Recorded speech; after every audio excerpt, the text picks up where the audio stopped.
Hello guys, Hostinger vs GoDaddy. Intro. On one side, GoDaddy established in 1977, best now as an affordable domain reseller. On the other, Hostinger established in 2004, crowned as the king of the cheap hosting.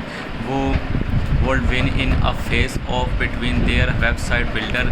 Yep, that's my goal for today video. Hits Hostinger hosting your website builder versus GoDaddy to see which one is actually good and which one is just Hostinger versus GoDaddy. Right, let's look at the main attraction. Additional editing your website. Both builder are small yet optimized tools focus mostly on beginner. This standout aspect of Hostinger is its full drag and drop system, making it easy to customize your site and have more control of its structure.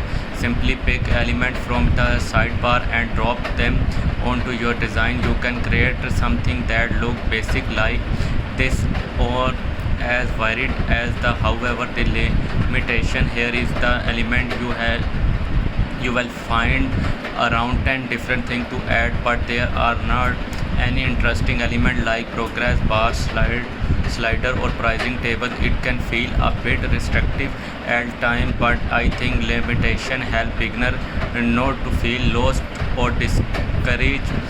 Now GoDaddy website builder is even more limited. There no sidebar for element and no drag and drop control. You can only add things in a predefined place. There are basic customization options for style and fonts, but managing them is not very intuitive. GoDaddy does offer a good selection of individual selection from social link to product display. They allow you to create a more interesting website with pricing list, restriction menu or PDF pricing list, restaurant menu or PDF viewer to sum everything up. Editing wise, both are really easy to use tool if you want to build a small yet modern website. While we are still on the there any marketing tool topic on many, let's look at what both website builder can offer. Business web hosting. Hostinger's website builder is best suited for small scale sites, while GoDaddy provides a comprehensive business suites along with for greater control. Is fact, I would say that GoDaddy marketing tools are the stronger side of this builder. GoDaddy stands out with its full-fledged business suites. It allows you user to control social media from one place and handle ads directly without leaving GoDaddy. Additionally, it simplifies email marketing campaigns with easy to OSIS template and customization option. Marketing it accessibly even for beginner. It's quite impressive how much you get with your subscription. Here, marketing is Hostinger weak side. It offer basic feature like an AI logo and text generator, which can be useful for independent business. However, there are no email or social marketing tools. You get only basic analytic without any real way to add more functionality. The SEO option are okay, and there are not a lot of way to customize your stores in general. Hosting your website builder is relatively new, and they do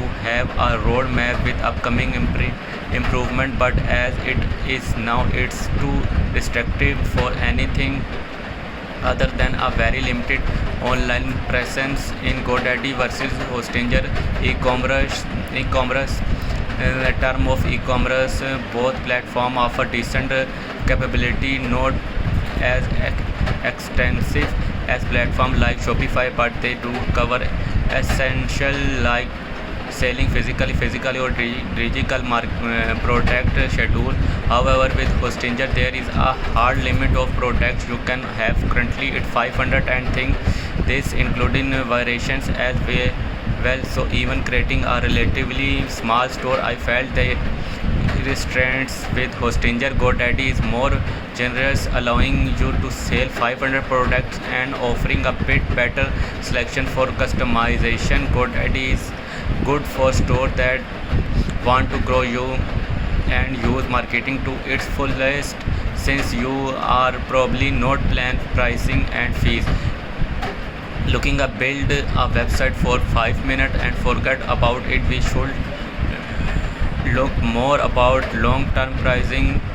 Though as mentioned in the beginner, you cannot beat Hostinger when it's come to cheap plan. You can nab a build plan for a less than $3 a month. This including 100 GPS SSC storage space, unlimited bandwidth, a free domain name, weekly backup, and the ability to host up to 100 sites. That the things I love about hosting here. It's not restricted, so I feel like buying a tool that can be used 100 times. GoDaddy takes a different approach to pricing and offer a free plan for not a trial but a full-on plan with a some domain name. Of course, this option cannot be used for e-commerce or online shop, and it's lack more advanced feature.